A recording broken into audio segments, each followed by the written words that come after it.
The release of the prisoners, though welcomed by most exiles, doctor Jean Sullivan کے لیے مطالعہ ایک دلچسپ مصروفیت ہے، اور کیوں نہ ہو 52 سال تک امریکہ سمیت مختلف ممالک میں ہیلتھ فزیشین کے طور پر اپنی خدمات انجام دینے والی ڈاکٹر جین کے نزدیک فارغ وقت کا نعم البدل اچھی کتاب کے سوا کچھ اور نہیں۔ ڈاکٹر جین نے 1950 کے عشرے میں women's medical college of Pennsylvania سے طب کی ڈگری حاصل کی، اور گزشتہ 5 برسوں سے ریٹائرمنٹ کے بعد اپنے بیٹے مائلز نائنسٹیڈ کے ساتھ امریکی ریاست ورجینیا میں ایک پرسکون زندگی گزار رہی ہیں۔ لیکن ہنستے مسکراتے اور شفقت بھرے اس چہرے کے پیچھے ایک دکھ بھری داستان بھی ہے، ایک ایسی داستان جس سے وہ خود بھی واقف نہیں۔ وہ الزائمرز پہ مبتلا ہیں۔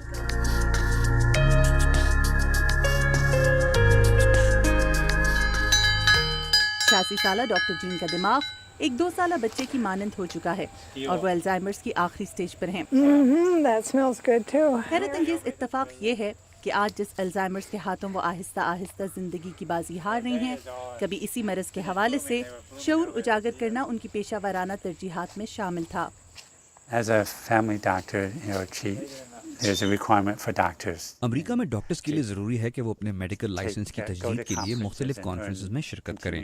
معمر افراد کے مسائل میں دلچسپی لینے کی وجہ سے میری والدہ الزائمرز کے حوالے سے مختلف کانفرنسز میں شرکت کرتی تھیں۔ لیکن ڈاکٹر جین کے رویے میں آنے والی بتدریج تبدیلی سے ان کے خاندان کو اندازہ ہوا کہ ان کی والدہ کسی سنجیدہ طبی مسئلے کا شکار ہیں۔ Anxiety and a little bit personality. میری والدہ کی شخصیت میں نمایاں تبدیلیاں دیکھنے کو ملی۔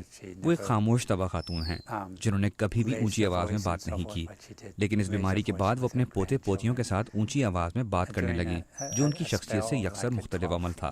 That white flower smells good there. مگر الزائمرز کے اس سفر میں ڈاکٹر جین اکیلی نہیں۔ امریکہ کی الزائمرز ایسوسی ایشن کی جانب سے جاری کردہ 2011 کے اعداد و شمار کے مطابق اس وقت امریکہ میں 54 لاکھ جبکہ دنیا بھر میں 3 کروڑ 56 لاکھ افراد الزائمرز کے مرض پہ مبتلا ہیں، جبکہ 2030 تک امریکہ میں الزائمرز کے مریضوں کی تعداد 77 لاکھ جبکہ دنیا بھر میں 6 کروڑ 57 لاکھ تک بڑھ جانے کا خدشہ ہے۔ ڈاکٹر اسکاٹ ٹرنر واشنگٹن کی جارج ٹاؤن یونیورسٹی میں میموری ڈس آرڈرز پروگرام کے ڈائریکٹر ہیں۔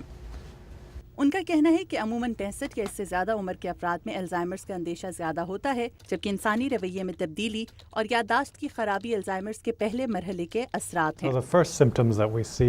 اس بیماری کے پہلے مرحلے میں انسان کا دماغ نسبتاً نئی باتیں محفوظ نہیں کر پاتا۔ پرانی یادیں اس مرحلے پر متاثر نہیں ہوتی، لیکن نئی یادیں دماغ میں محفوظ کرنا ان کے لیے مشکل ہو جاتا ہے۔ وہ چیزیں رکھ کر بھول جاتے ہیں یا کبھی سامنے پڑی چیز کو ڈھونڈنے میں بہت وقت لگا دیتے ہیں۔ وہ دن میں 20 مرتبہ ایک ہی سوال دہراتے رہتے ہیں۔ الزائمرز دراصل یادداشت سے متعلق بیماری ڈیمنشیا کی ایک قسم ہے، جس میں انسانی دماغ اپنے امور درست طور پر ادا نہیں کر پاتا، جس کا نتیجہ دماغ کے خلیوں کا آپس میں رابطہ کم ہونے یا بالآخر ختم ہونے کی صورت میں نکلتا ہے۔ یوں الزائمرز میں مبتلا ہونے والے افراد کا دماغ وقت کے ساتھ ساتھ سکڑتا چلا جاتا ہے۔ ڈاکٹر انور شیخ George town university medical centre کے شعبہ ریڈیالوجی اور نیوکلیئر میڈیسن سے منسلک ہیں۔ وہ کہتے ہیں کہ ابھی تک تحقیق دان اور طبی ماہرین الزائمرز کا کوئی حتمی طریقہ علاج دریافت کرنے میں کامیاب نہیں ہو سکے، لیکن جدید ٹیکنالوجی کی مدد سے الزائمرز کا پتہ لگانا مشکل نہیں۔ الزائمرز کے مریضوں میں کچھ خاص حصے برین کے ایسے ہوتے ہیں جن کا فنکشن صحیح طرح سے وہ نہیں کر پاتے، اور وہ میپنگ ہم کرتے ہیں اس سے، اور اگر مریض کی جو ہسٹری ہے وہ پلس اگر اور کوئی انڈیکیشن جو الزائمرز کی طرف انڈیکیٹ کرتی ہیں، پلس اگر ہماری امیج فائنڈنگز بھی الزائمرز کے پیٹرن کے ساتھ میچ کرتے ہیں، تو فزیشین بہت آسانی سے الزائمرز ڈیزیز کے بارے میں تشخیص کر سکتا ہے۔ ڈاکٹر انور شیخ کہتے ہیں کہ الزائمرز کی تشخیص کر کے مریضوں کے لیے آنے والی زندگی کو چند کارآمد مشوروں سے نسبتاً آسان بنایا جا سکتا ہے۔ اب اس میں یہ ہوتا ہے کہ جتنی جلدی آپ نے تشخیص کی اتنی جلدی آپ مریض کو ایڈوائز دے سکتے ہیں کہ اپنی زندگی کے معمولات میں جو آپ کو مسئلے درپیش ہونے والے ہیں اس کو کس طرح ٹیکل کیا جائے۔ اگر کوئی کسی کو اپنے فیملی کے بارے میں کوئی پلان بنانا ہے یا کوئی کام کمپلیٹ کرنا ہے یا کوئی وصیت کرنی ہو، اس بارے میں وہ اس کے پاس ٹائم ہوتا ہے اور مینٹل کیپیسٹی اس وقت اتنی ہوتی کہ وہ آرام سے فیصلے کر سکتا ہے۔ امریکہ کی مختلف ریاستوں میں الزائمرز کے مسئلے کی سنگینی کو مد نظر رکھتے ہوئے معمر افراد کے لیے الزائمرز سینٹر قائم کیے گئے ہیں۔ ان سینٹرز میں مختلف سرگرمیوں کے ذریعے الزائمرز کے مریضوں کی یادداشت بہتر یا کم از کم مزید خراب ہونے سے بچانے کی کوششیں کی جاتی ہیں۔ سیرا ایلن ایبٹ ایک گھریلو خاتون ہیں جو گزشتہ کئی برسوں سے الزائمرز ایسوسی ایشن کے ساتھ مل کر مختلف امریکی ریاستوں میں فٹ بال گیم منعقد کراتی ہیں۔